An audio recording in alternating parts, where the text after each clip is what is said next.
3ដែលស្រឡាញ់ប្រពន្ធណាគាត់តែងតែ1ដាស់តឿនប្រពន្ធឲ្យគាត់ចេះស្រឡាញ់ខ្លួនឯង2គាត់ព្រមទទួលយកទាំងភាពស្អាតនិងភាពមិនស្អាតរបស់ប្រពន្ធ3គាត់ឲ្យលុយប្រពន្ធដោយមិនចាំបាច់សួរនាំច្រើនហើយចុងក្រោយគាត់ព្យាយាមយល់ពីអារម្មណ៍របស់ប្រពន្ធដោយមិនគិតថាជាចំណុចរំខានតើប្តីរបស់អ្នកបានធ្វើចំណុចអ្វីខ្លះខមមិននៅខាងក្រោមមនុស្សប្រុសចូលក្នុងឆាកជីវិតមនុស្សស្រីមាន2ហេតុផលទី1គឺក្តីស្រឡាញ់ទី2គឺផ្លូវភេទប៉ុន្តែហេតុផលសរុបរួមដែលមនុស្សប្រុសសម្រេចចិត្តរៀបការជាមួយមនុស្សស្រីគឺមិនមែនរៀបការដោយសារតែក្តីស្រឡាញ់ឬពួកគេមានចំណង់ផ្លូវភេទនោះទេហេតុផលធំបំផុតនោះគឺពួកគេមានអារម្មណ៍ថាស្ថិរភាពទើបពួកគេសម្រេចចិត្តថារៀបការចូលមកដល់ពាក្យស្ថិរភាពតើបែបណាវិញដែលអារម្មណ៍មួយនេះមនុស្សប្រុសមានចំពោះមនុស្សស្រី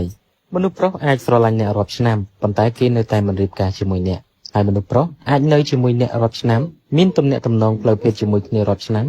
នៅតែមិនរៀបការជាមួយអ្នកតែបែរជាក្នុងពេលដ៏ខ្លីមាននារីម្នាក់ផ្ដល់អារម្មណ៍ស្ថិរភាពដល់គាត់ក្នុងពេលដ៏ខ្លីគេក៏រៀបការជាមួយនាងតែម្ដងតើហេតុអ្វីពាក្យស្ថិរភាពនៅក្នុងប្រធានបទយើងពេលនេះគឺសំដៅទៅលើសន្តិភាពផ្លូវចិត្តភាពទុកចិត្តការស្ងប់ចិត្តដែលមានម្នាក់នោះនៅក្បែរបុរសម្នាក់និយាយឡើងថាខ្ញុំស្រឡាញ់នាងខ្លាំងណាស់ប៉ុន្តែខ្ញុំគិតថាខ្ញុំមិនអាចចំណាយពេលវេលាមួយជីវិតរបស់ខ្ញុំនៅជាមួយនាងបាននោះទេនៅពេលនិយាយពាក្យថារៀបការបង្កើតគ្រួសារមួយសម្រាប់មនុស្សប្រុសគឺគិតវែងឆ្ងាយខ្លាំងជាងមនុស្សស្រីគេមិនដែលគិតអំពីចិញ្ចៀនរៀបការឈុតកូនកំឡោះឈុតកូនក្រមុំដែលមនុស្សស្រីភាគច្រើនតែងតែគិតយ៉ាងខ្លាំងទៅលើភាពស៊ីវិល័យនិងភាពទាន់សម័យរបស់ចិញ្ចៀនរៀបការនិងឈុតកូនកំឡោះកូនក្រមុំជាដើមប៉ុន្តែបុរសតែងតែគិតថាតើនារីម្នាក់នោះអាចរស់នៅជាមួយគេជារៀងរហូតបានដែរឬទេអាចទទួលយកចំណុចអាក្រក់របស់គេបានដែរឬទេអាចមើលថែគ្រួសារនិងអាចបង្កើតផ្ទះឲ្យគេបានដែរឬទេត្រង់ផ្ទះ admin សុំបើកវងកញ្ចក់បន្តិចផ្ទះគឺភាសាអង់គ្លេសហៅ home មិនមែន house ផ្ទះគឺជាទីកន្លែងដែលយើងទៅឆ្ងាយហើយតែងតែនឹកមនុស្សអាចមានផ្ទះគ្រប់ទីកន្លែងប៉ុន្តែ home គឺមានតែមួយផ្ទះគឺមានតែមួយនោះទេគឺជាផ្ទះនៃក្តីស្រឡាញ់សុភមង្គលសម្រាប់គ្រួសារចំណុចសំខាន់ជាងគេតើនាងអាចផ្ដល់ស្ថិរភាពផ្លូវចិត្តដល់គេបានដែរឬទេធម្មជាតិរបស់មនុស្សប្រុសគឺពួកគេរឹងមាំប៉ុន្តែគេក៏ត្រូវការពាក្យលើកទឹកចិត្តបើសិនជាគេខ្សាងកំហុសតិចតួចនាងតែងតែលើករំអុកលើកឡើងគេនឹងមិនតបតទៅកាន់អ្នកប៉ុន្តែគេនឹងចងចាំវាទុកម្ដងជាពីរដងថ្ងៃក្រោយគេនឹងចាក់ចេញពីអ្នកដោយមិនស្ដាយស្រណោះអ្នកមិនបាច់ឆ្ងល់ពីហេតុផលអ្វីនោះទេគឺហេតុផលទាំងអស់នេះបន្តិចបន្តួចជារៀងរាល់ថ្ងៃសម្រាប់អ្នកគឺអ្នកកំពុងតែសន្សំពិន្ទុឬដកពិន្ទុពីផ្លូវចិត្តរបស់គេអ្នកត្រូវចាំថាបើទោះបីជាមនុស្សមួយផែនដីកំពុងតែស្ដីបន្ទោសទម្លាក់កំហុសមកលើគេមិនថាស្ថិតក្នុងស្ថានភាពយ៉ាងណាអាក្រក់យ៉ាងណា